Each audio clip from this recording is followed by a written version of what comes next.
Break के बाद स्वागत है आपका योर स्टॉक्स में। आप देख रहे हैं ईटी नाउ स्वदेश और थोड़ी ही देर में शुरू होने वाला है बजट सत्र। पर उससे पहले अब राष्ट्रपति पहुंच गए हैं लोकसभा। चलिए आइए सुनते हैं वहां पे जो उनका अभिभाषण हो रहा है। के साथ मैं संसद भवन के इस ऐतिहासिक सेंट्रल हॉल से प्रत्येक भारतवासी का अभिनंदन करता हूं।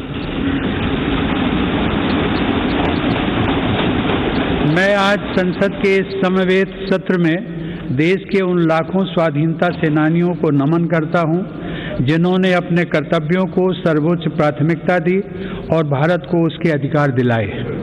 आज़ादी के इन 75 वर्षों में देश की विकास यात्रा में अपना योगदान देने वाले सभी महानुभावों का भी मैं श्रद्धापूर्वक स्मरण करता हूं। अमृत महोत्सव के इस कालखंड में देश की महान विभूतियों से जुड़े विशेष अवसर भी सभी देशवासियों को प्रेरणा दे रहे हैं।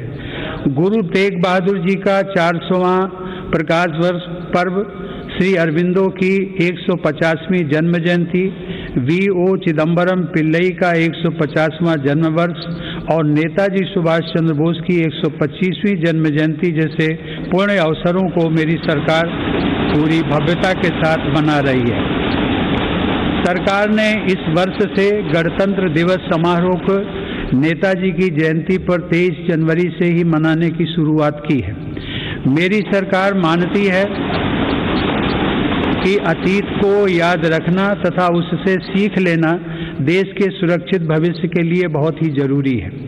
साहिबजादों के बलिदान की स्मृति में 26 दिसंबर को वीर बाल दिवस की घोषणा एवं 14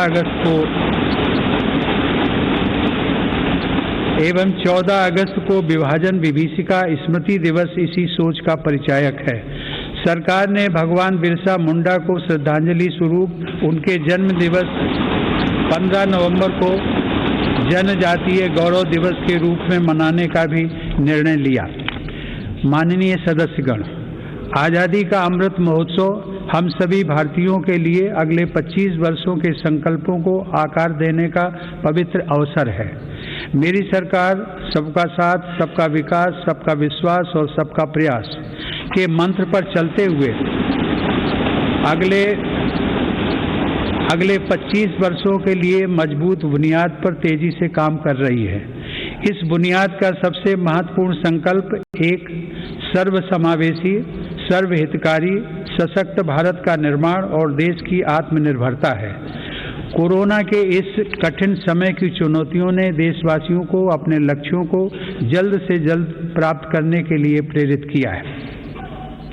माननीय सदस्यगण, कोरोना महामारी ने पूरी दुनिया को प्रभावित किया है और भारत में भी हमारे बहुत से अपनों को हमसे छीना है। इन परिस्थितियों में केंद्र से लेकर राज्यों तक हमारी सभी सरकारों, स्थानीय शासन और प्रशासन, हमारे डॉक्टर्स, नर्सेज और हेल्थ वर्कर्स, हमारे वैज्ञानिकों और उद्यमियों सभी ने एक टीम के रूप में काम किया है। सरकार और नागरिकों के बीच यह परस्पर विश्वास, समन्वय और सहयोग लोकतंत्र। ठीक है, तो बजट को लेकर ढेर सारी एक्साइटमेंट है। थोड़ी ही देर में शुरू होगा बजट सत्र। आज पेश होगा लोकसभा में इकोनॉमिक सर्वे।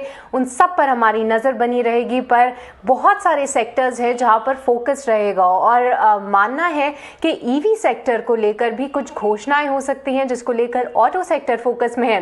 तो चलिए आइए उस पर ही चर्चा करते हैं और बजट को लेकर क्या कुछ उम्मीदें हैं ईवी स्पेस में, उस पर चर्चा करने के लिए आज हमारे साथ जुड़ रहे हैं JB